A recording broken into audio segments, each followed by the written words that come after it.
Сәлем достар. Сіздермен бүгін тағы да бір рецепт бөлісетіме өте қуаныштымын. Сіздерге бүгін таңғы асқа керемет дәмді пирог дайындауды үйретемін. Оның қоспасына өте көп қажетті қоспаларының қажеті жоқ. Бар жоғы 3 жұмыртқаңыз бен маргариніңіз болса болғаны. Мінекей, мен маргариннің орнына бұл жерде пампушка түрін алдым. Сіздерде қалаған пампушка болсын, щедрое лето болсын, қандай да ручной болса да маргариндер бола береді. Ол қатты таңдамайды. Бастысы тұзды болмау қажет. Мінекей, ыдысқа дәл осылай жайғастырып аламыз да, төмен алауға қойып, ертіп аламыз. Маргариндеріңіз өте қатты қайнап кетуі қажет емес. Бар болғаны ерісе болды. Маргариніміз еримін дегенше біз келесі тірлікке көшеміз.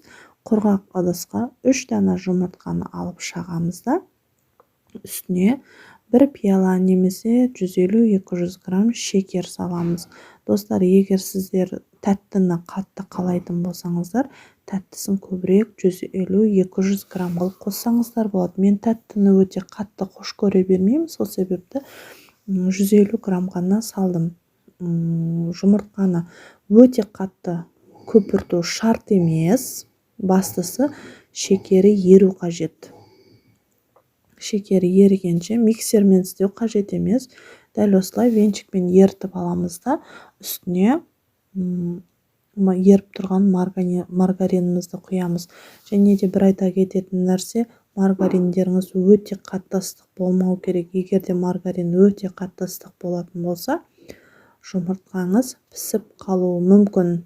Дегенмен сонда да құйып жатқан кезінде бір қолымызбен айналдырып отырамыз тестаны, екінші қолымызбен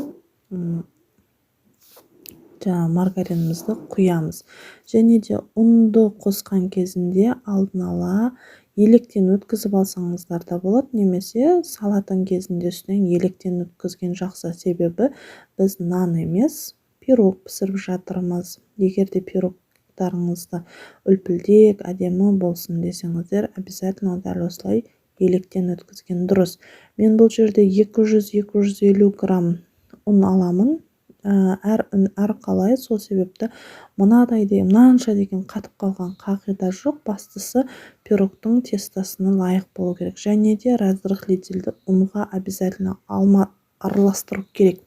Жеке өзін салатын болсаңыздар, пирогтарыңыз жақсы көтерілмей қалуы мүмкін. Және де разрыхлительдің бір қорапшасын барлығын қосуға болмайды. Пирогтан ащы дәм шығып кетуі мүмкін. Сол себепті де жартысын қоссақ жеткілікті.